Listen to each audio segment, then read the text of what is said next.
The World Cup champion will be crowned this week, and you can trade the tourney through the finals on Kalshi, America's #1 prediction market platform. Right now, Spain is trading at 58% to beat Argentina, meaning 100 trade pays out $166 if they win. On Kalshi, you're trading against other people in a live market. No house, no odds makers. For a limited time, download the Kalshi app and use code HOOPS to get $10 when you trade $10. KALSHI. Kalshi. Trade the beautiful game. 18 plus only. Restrictions and eligibility requirements apply. Event contract trading involves risk and may not be suitable for all investors. Kalshi products are not available in all jurisdictions. Prices, values, and available markets may differ from those mentioned. For more information, see kalshi.com/regulatory.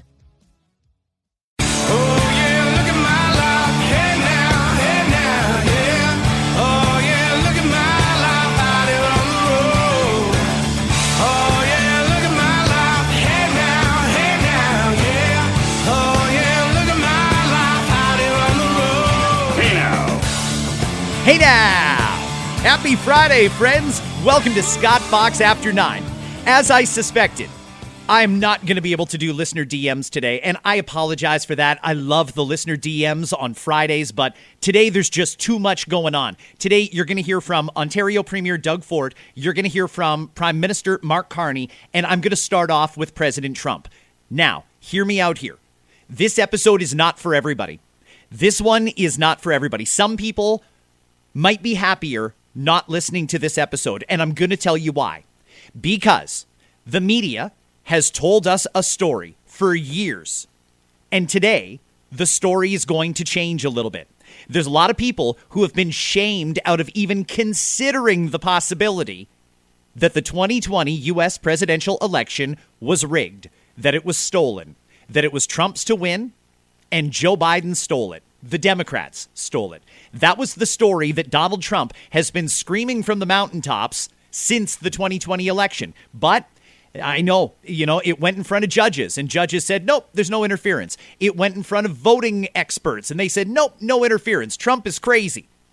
Okay, well, last night he did an address to the nation, and he has published thousands of documents on whitehouse.gov to suggest otherwise, but not the way we thought. When I hear the 2020 election was stolen, I instinctively go to what the mainstream media has written off as conspiracy theories. But I go to those late night ballot dumps. When everybody went to bed, Trump was in the lead. And then all these votes came in from overseas, just bags and bags of them. And all of a sudden, Biden won it handily. That sort of thing is what I think of when I hear the stories about the 2020 election being stolen. It turns out there's much more to it than that. I'm going to play for you the counter narrative. If you don't want to know, you don't have to listen to this episode or fast forward about 10 minutes. By then, I should be on to Mark Carney. If you're interested in hearing the other side of the story, you need to listen to this episode. And I'm going to tell you why. Because last night, before Trump even aired the speech, they were already saying, we're not going to carry it. It's full of lies. We're not going to carry it. His theory that the election was stolen has been debunked. That's what the mainstream media does. All day today, I've heard them calling it grievances. Well, it sounds like there's more to it than grievances. And I haven't actually read any of the documents yet on whitehouse.gov, but I've seen a few social media posts from those who are pouring through them, and they're suggesting there's smoke here. And where there's smoke, there's fire. And before I even get to Trump, I just want to remind everyone, number one, always keep an open mind, especially when it comes to the story that you've been told from the news, because the news doesn't necessarily inform you. They're narrating a narrative for you. So keep an open mind. Also keep in mind, we know for a fact, it is proven from the OG inquiry that China interfered in the 2019 and 2021 federal elections. And the Liberals won, both of them. Trudeau won both of those elections. It was a minority, but somehow he pulled it out. There were no real serious investigations into that. The only story we were told is that, yes, there was some interference, but no, it didn't affect the outcome of the election. Frankly, I don't know how it couldn't affect the outcome of the election. So you just keep in mind, as you're listening to President Trump here for the next few minutes, it's already been proven in Canada by a judge, Judge Og, who led the inquiry, China interfered in the 2019 and 2021 Canadian federal elections. Here's President Trump to say they interfered in the American 2020 election as well. According to the DHS review of state voter rolls and public records, they identified approximately 278,000 non-citizens who are registered to vote in federal elections. Since Democrat states refuse to share their voter files, the real number is actually much higher than that. Yet, even this limited analysis found more than 250,000 foreigners illegally registered to vote. Put together, these disclosures reveal an election system so broken and so vulnerable that no one can possibly defend it. It is not defensible. Hundreds of millions of U.S. voter files are in the hands of foreign governments. Our machines and ballot counting systems are exposed to hacking and manipulation and corruption. China and other countries have been trying to meddle in our elections. Evidence of fraud has been buried. Hundreds of thousands of non-citizens and dead people are listed and active on the voter rolls. That's shocking, right? China interfered in the 2020 presidential election to get Joe Biden elected. China interfered in the 2020 election. That is what President Trump is saying. And maybe you're thinking to yourself, Scott, no. They've already proven you can't hack those voting counters. You can't do it. It can't be done. They can't be hacked. Okay, well, let's go back and hear from then Secretary of State Hillary Clinton. Listen to her and her theory about voting machines. Virginia just stopped using touchscreen computer voting because it's so vulnerable. Right. We need to look at all the voting machines. Every Secretary of State needs to be, assisted in making sure that they are not being hacked and attacked. I mean, that's a weird thing to say if you suggest that these machines can't be hacked. That's a very weird thing to say from Hillary Clinton, but she said it. She was worried about it back then. And you know what? She was right. Here's a little bit more of President Trump. NSA reports about China's election targeting were kept out of the presidential briefing. These were briefings I would get almost every day. Everything was kept out that was of importance. One email among intelligence analysts admitted that they had, quote, deliberately massaged the presidential daily briefing to withhold information regarding Chinese activities related to the election. Another official inside the FBI wrote that she was running, quote, a shadow government, unquote, to keep intelligence about China's election meddling from becoming known and to keep it away from the honorable press. Other officials who witnessed such efforts perceived the motivations to be blatantly political.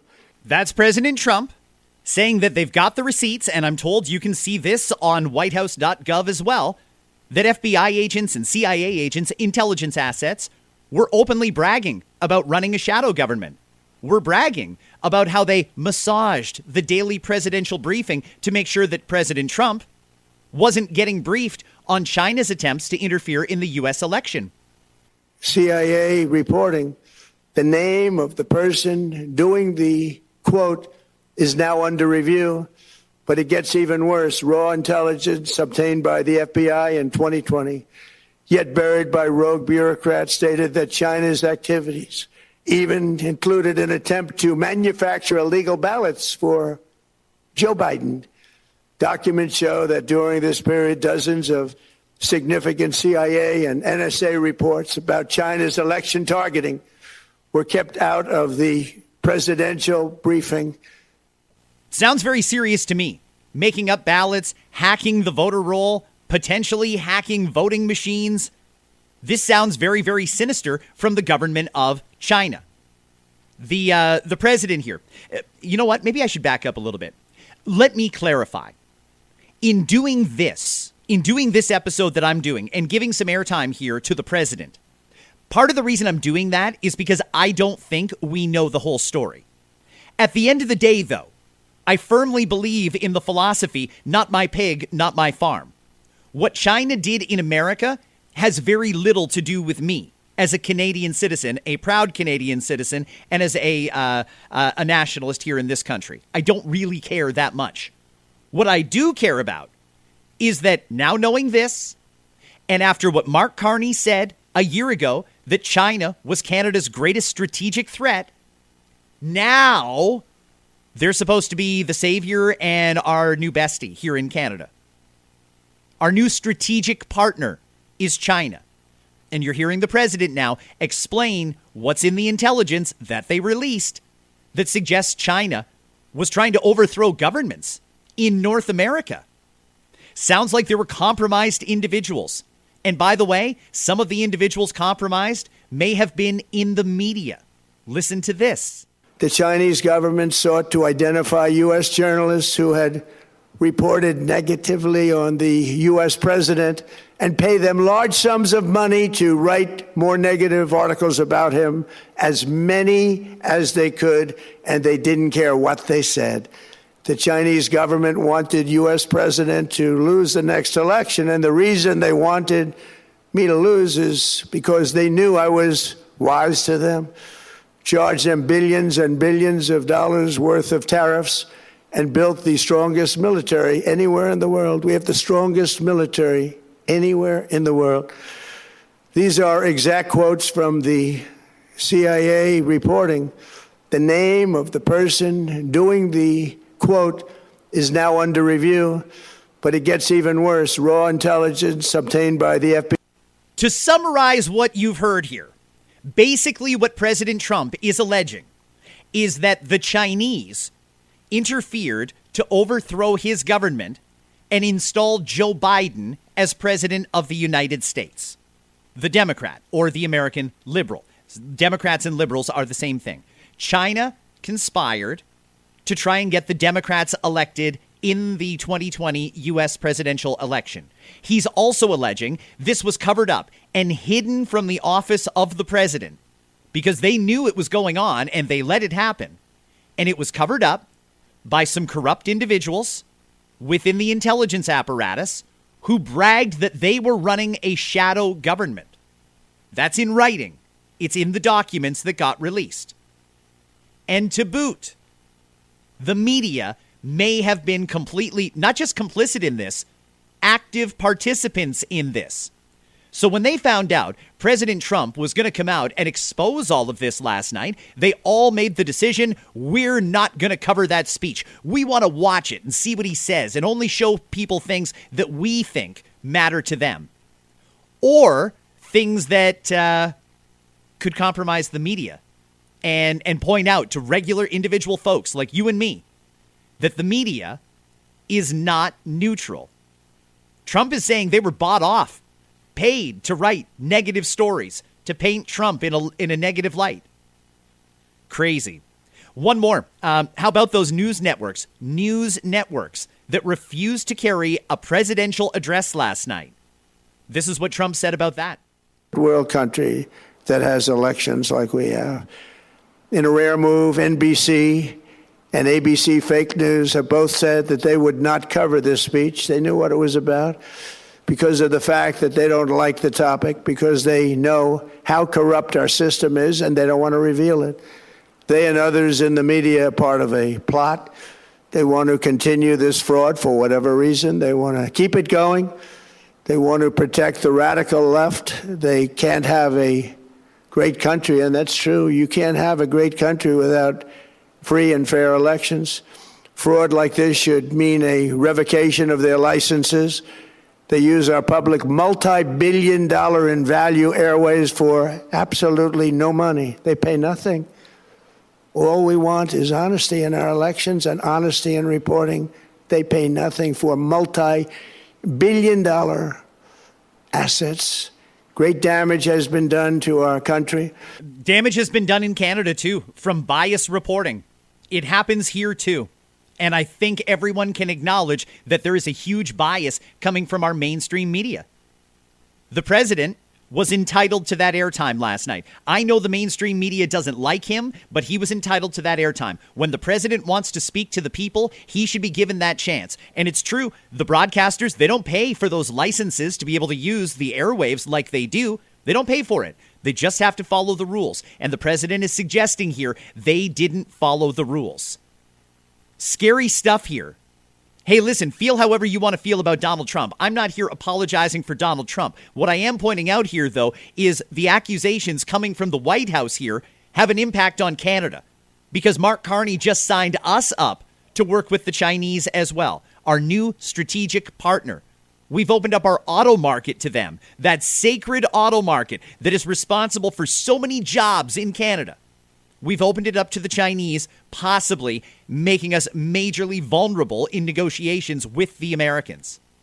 The U.S. media said they didn't want to cover it because it was just grievances and complaining, no actual proof that the election was rigged.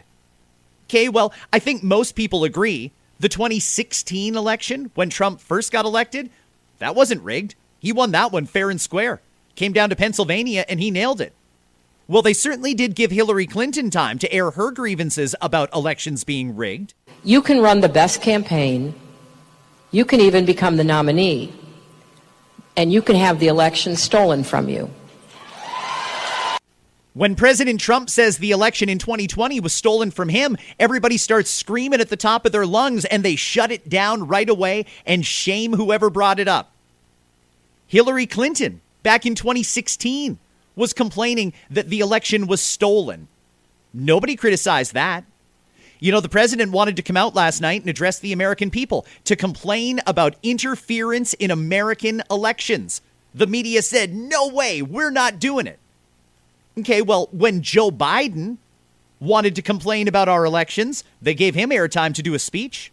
During the campaign for the presidency, I was unequivocal that if I was elected president, I'd respond to any attempt to influence our elections, the last election, and because elections are sacred.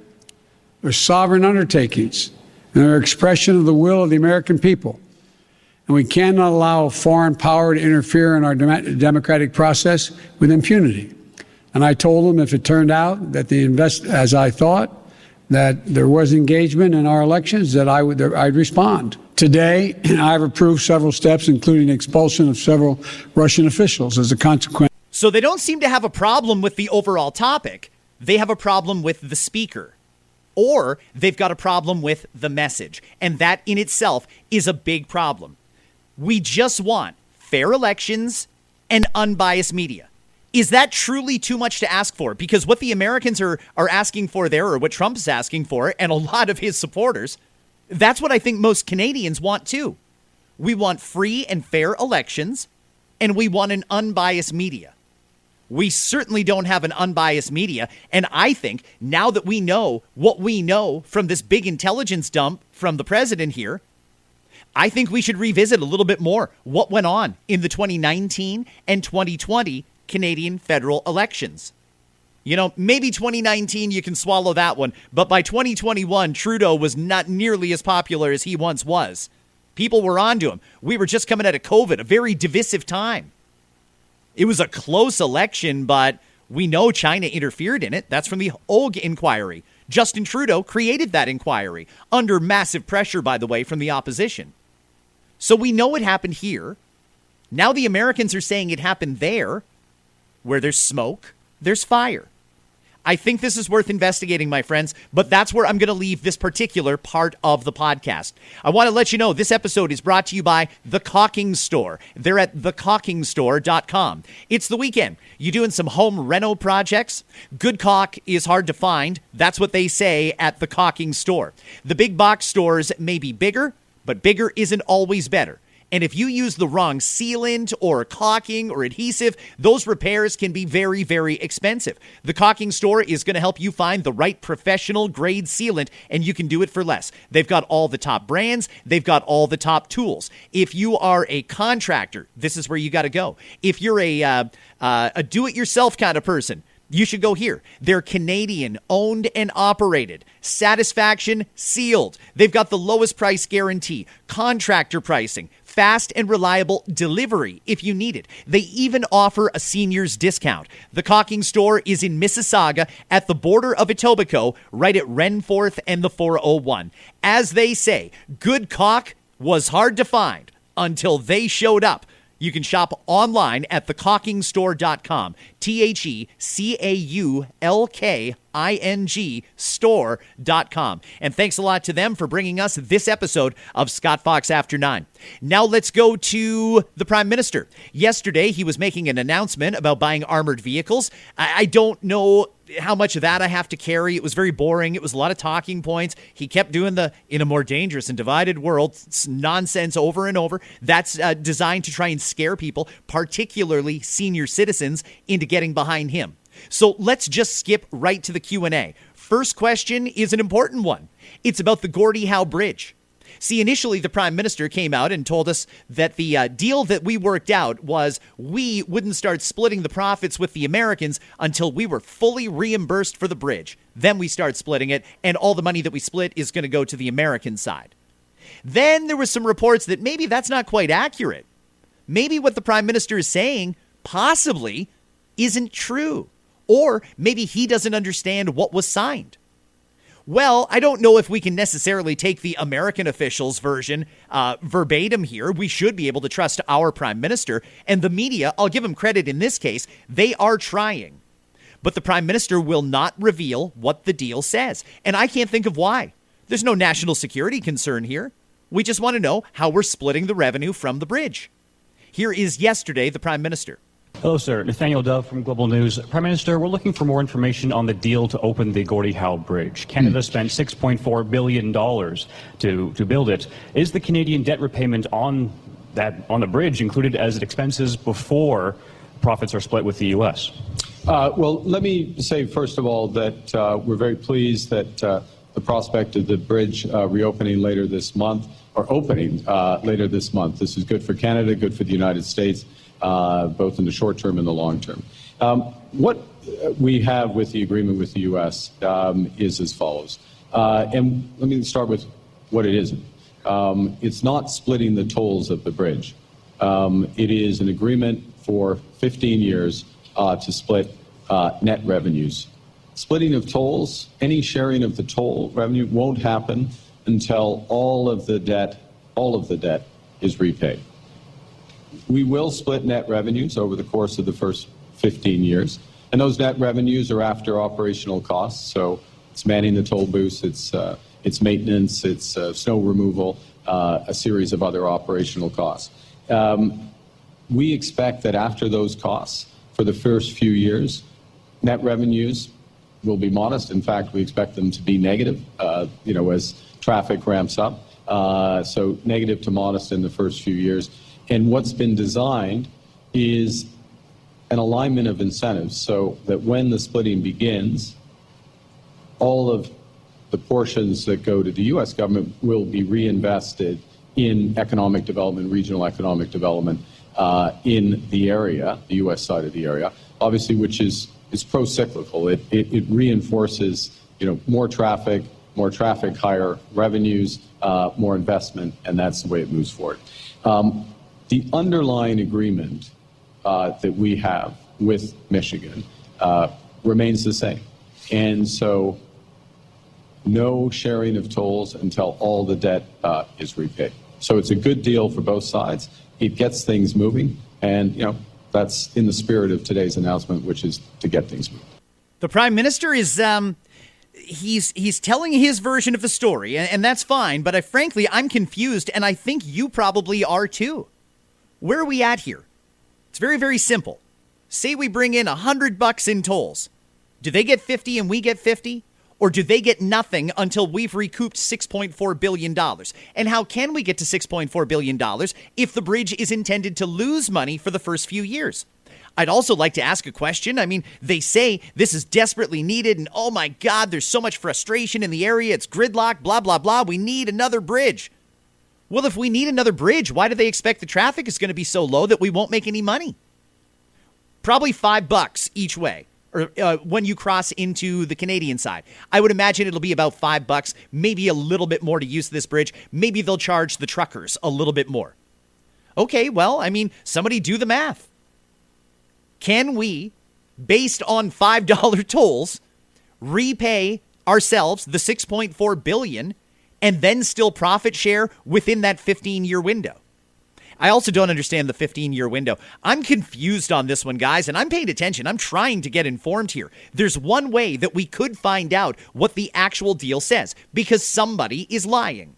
Either the Americans are lying or the Canadians are lying. Somebody show us the deal. The federal government says no, they're not going to show it to us. Are you able to provide more information about the deal? Some sources are to us and to Bloomberg and Reuters are saying it's a 50% split, I guess, once the sharing starts happening. And if this is a Canadian project, why did you have to start giving? Why did you decide to start giving some of the revenue away? The first thing is you quoted the overall amount of the capital investment of the project, around $6.5 billion. What we're talking about is very modest relative to the size of that. Okay, that's the first thing, just to give a sense. The second is that, as I'm going to repeat myself, but I think it's an important point, that it's aligned, the incentives are aligned here because the reinvestment in regional economic development on the Michigan side, mainly the Michigan side, that's obviously good for Michigan, but it's also good for Canada because it's going to reinforce the traffic. So we see the incentive alignment is a reasonable discussion. It's a good deal for Canada, good for the U.S., and it's great for both countries to have this bridge open, and we're looking forward to it being open. He didn't answer the question at all. Initially, all the revenue was coming to us. Why did you agree to split it? Why won't you show Canadians the deal? This should be a basic thing. Again, there's no national security concerns here. This is a straight-up deal between two countries trying to figure out how they're going to split the toll revenue from a bridge. Why won't they show us the deal? You know, back in the day, if we signed a deal with a foreign country, that's something that would get discussed in Parliament and probably voted on. They waited until Parliament was done, and they're just signing memos and deals and MOUs all over the place without any debate or scrutiny in the House of Commons. You know, I'm pretty sure that if Pierre Poilievre got his hands on that deal, the first thing he would say is, wait a second, why are we giving up any revenue? What is it the liberals keep telling us? The reason we don't have a deal with America is because it's better to have no deal than to take a bad deal. Well, Donald Trump wasn't going to let that bridge open until he got a win. That would be no deal. So instead, we made a bad deal. That's the exact opposite of what Prime Minister Carney has been telling us our strategy should be. Now let's go to Windsor, Ontario. Premier Doug Ford getting asked some important questions about a topic that's on a lot of people's minds, these wildfires. People evacuated due to wildfires in Northern Ontario are calling for better assistance, not only during evacuations, but also afterward. For example, more suitable housing, clothing, and for help in rebuilding the community once the danger has been brought under control. How is the provincial government planning to help in that sense? Well, through emergency services, we have a fund there to support any natural disasters, no matter if it's flooding or if it's wildfires. We'll be there. The emergency service team and firefighters, OPP, our military, local first responders, again, paramedics, they've done an incredible job. An incredible job considering what we see, the infernos. And the last number, folks, I got, I think it was 187 wildfires. Hectares and hectares are and they're catching. They're going right even from the state of Minnesota, hopping over to Ontario, and the winds are picking up. I get briefed 4 or 5 times a day on this. We're all over it. I have 4 ministers in the north right now overseeing it. But we're throwing every single resource we possibly can. And we aren't going to spare a penny. And I just want to thank all the cities. I'm going to probably leave a few out, but Sudbury, Timmins, Thunder Bay are taking probably over 1,000 people, Niagara Falls. So it's spread right out, and I probably left a half a dozen out, but that's what Ontario does. We all come together in emergencies, and we make sure that they have shelter, they have food, they have water, they have health care. That's what we do here in Ontario. And they do an incredible job. I got to give a shout out to Mike Harris, the Minister of Natural Resources, Jill Dunlop, Emergency Service, the Ontario Corps. So they're doing an incredible job. But it's a multi-ministerial situation right now, no matter if it's Hydro One or if it's the infrastructure or the roads, emergency services. obviously healthcare as well. But everyone's pitching in. It's really remarkable the job everyone's doing. Okay, that's Premier Doug Ford. It's nice to know they're on it, and I believe the Premier when he says we're on it. But let's go back a little bit, because we went through this last year and the year before, and we kept saying we've got to do more to fight forest fires. We've got to do more for forest fire prevention. We need more water bombers.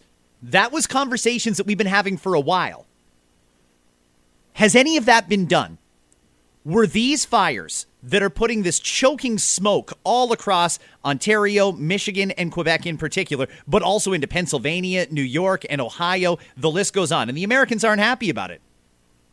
What did we do to try and prevent forest fires? Did we clean up all of the loose things that could be tinder around the trees? That's one of the first things we should be doing in forest fire prevention, is cleaning up all the loose stuff that could catch. Did we do that? Did we buy as many water bombers as we needed? And how many of them are in the air right now fighting these fires? And how long was the fire burning before the water bombers got called in? The fires have been burning for a while. It's only on the news now because people in Toronto can smell the smoke. That's why. So what has been done so far? And you know, I don't know that anybody can say, well, this was done. And, you know, I've heard stories about the provincial budget cutting money for fighting forest fires or preventing them, one or the other. I don't know if that's true, and I haven't been able to find that so far in the cursory look that I did. If that's true, then we need to start asking ourselves what's important. I would suggest to you that preserving our canopy is extremely important, and we have a vested interest in making sure that these forest fires get put out right away and that we're doing as much as we possibly can to prevent forest fires. If these were caused by arson, and we know some of them were not that long ago, was it last year or the year before? We know that people intentionally set the forests on fire to try and draw attention to climate change, to try and suggest that because of climate change, our forests are burning down, and that was how they were trying to galvanize support behind their cause. Did that happen this time? And is the OPP or the RCMP or CSIS looking into that? I'd like to know a little bit more. Again, I'm not knocking the government. Right now, there's an emergency, and they need to focus on that emergency. But I don't want another wildfire season to go by where we just hear an announcement that, oh, yeah, we're doing this and that to make sure it doesn't happen again. And then next year we end up in the exact same place. When this is over, once those firefighters and the first responders get a chance to relax and put their feet up for a bit, they're doing a hell of a job, by the way, under incredibly stressful circumstances. Once it's all said and done, somebody's got to come out and say definitively, this is the action we're taking, and you will see the result next year. We will not have as many forest fires. Some of them are unstoppable. They say a lightning strike lights up one tree, and it lights up another tree, and before you know it, the whole damn forest is on fire. Why are there no forest fires in populated areas? We have the same dry conditions in southern Ontario that northern Ontario had. Maybe worse. We have not just lightning strikes, we've got people. People cause fires. You know how many times I'm driving on the highway and I see somebody flick a cigarette butt out the window? How have none of them started a big forest fire here? We've got lots of forests in populated areas, but it's only these obscure ones in northern Ontario. This is having a direct impact on First Nations communities, and we need to get those people evacuated and to safety and make sure they have everything they need. And again, once all this is done, we need to find out. I want a promise from Doug Ford, Mark Carney, and all of the other premiers that have a forest fire problem. I want a promise that this is going to get looked at, and I want them to tell us next year will be better. And until we see some results, none of the efforts leading up to it were effective. That's as far as I'm concerned, and frankly, this is one of the more important things that we need our leaders to do. Look after our natural habitat. Friends, have a great weekend. Thank you for listening all the way to the end of this episode. I love you for it. I will get to the listener DMs, and there's a lot of them on some great topics, including Canada Post and more. Have a good one. I'll be back here Monday with a new episode of Scott Fox After 9. Right now, Pat James and The Whole Truth. Hey now.